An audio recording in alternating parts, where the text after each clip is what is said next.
Imagine a girl, we'll call her Sarah, and Sarah is born without legs. Her parents have legs, her best friend has legs, everyone she identifies with has legs. When Sarah dreams, she runs. When Sarah tells her parents of her dreams, do they shun her, beat her, think she's just pretending to want legs? Of course not. They move mountains for her, carrying stones as heavy as they can lift. When Sarah tells her best friend, Mindy, of her dreams, does she lose her? Is her closest friend the slightest bit confused as to why she would even have such dreams? Think she cannot possibly exist? Instead, Mindy goes home to her family and asks how she can help Sarah run. Her quest given, Mindy throws herself into her studies, and Sarah will run. 10,000 years ago, Mindy would never have had the chance to know Sarah.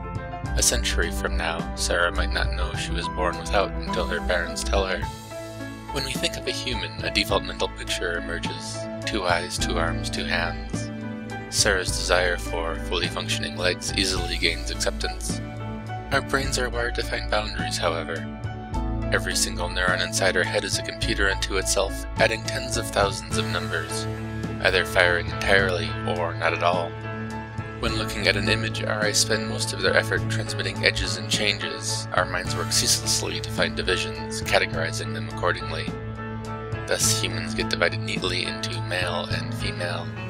Nature is rarely so compliant, however. Such simple division is for mathematicians and particle physicists. Confounding this division is a group of people collectively termed intersexed. They come in a great many varieties. Genetic males with complete androgen insensitivity become phenotypical females, that is, their physical outward appearance is that of a woman, and they may not even be aware of their condition. Swyer syndrome and De La Chapelle syndrome are also known as XY female and XX male, respectively.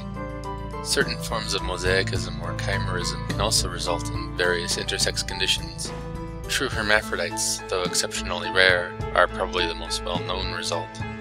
These are only a few among dozens of known conditions blurring sexual and gender lines. Many intersex who happen to be physically in between end up having a sex surgically assigned at an early age.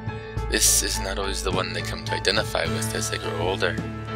Regardless of circumstance or condition, and however they see themselves, male, female, both, neither or other, they are human.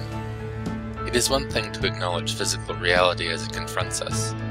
It can be much more difficult to comprehend someone rejecting what we generally perceive as normal. On another forum, someone defending a trans woman declared that it is not the self's fault for being born into the wrong body. One reply came from the 19th century. Body am I and soul, so saith the child, and why should one not speak like children? But the awakened one, the knowing one, saith, Body am I entirely, and nothing more, and soul is only the name of something in the body. From Thus Spake Zarathustra by Friedrich Nietzsche. And why should one not equate body with self?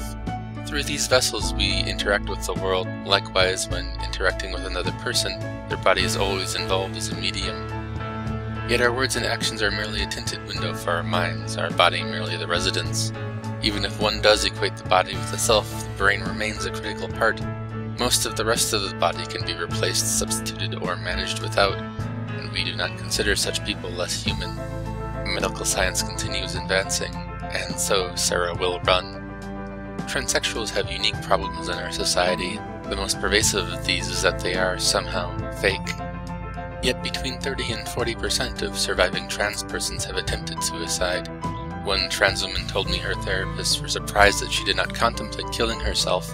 Most trans people that I have gotten close to have either discussed their suicidal thoughts explicitly or otherwise made it clear that they have had them.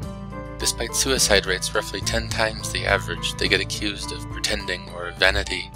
Many who accept that transsexuals are genuine still think that the answer lies in drugs and therapy rather than reassignment surgery, as if the solution for Sarah's predicament would be to alter her mind such that she no longer desired to run. This issue contrasts heavily with other groups fighting for equality. A woman can take pride and have confidence in who she is. She should rightfully expect equal recognition for her merits, without regard to her sex. A black person can take pride and have confidence in their heritage. The color of their skin should not inhibit their progress in society. A homosexual can take pride and have confidence in their own feelings. They should feel no shame for whom they are attracted to. These discriminated groups and their rights movements share a theme of not just self-confidence, but also confidence in self. Black pride is not about becoming white. Gay pride is not about becoming straight. The problem is reflected in the term itself, gender identity disorder, and is still hinted at in renaming to gender dysphoria. Focusing on the mental status implies that the problem is with the mind, not with the body. I am not going to claim the pure moral ground here. It is not as if, when one of my closest friends came out to me about this, I could honestly say, I am happy with you just as you are. I wish she was biologically fully female. I still do. So does she. The gender identity movement is about something that is very different from many other rights movements. The right to be seen as, treated as, be as, and accepted as the gender they perceive themselves to be. Like those with physical disabilities, most transsexuals do not want to be singled out for it. They merely want to be what they see themselves as, rather than what reality made them into. Though Sarah lacks something we associate with being human, this does not make her any less of a person. Though intersex people straddle a division commonly seen as absolute, and though trans persons cross a line that everyone is comfortable with, they are no less human for this. And just as Sarah will run, I hope to see the day when my friends and others like them will find the acceptance they deserve.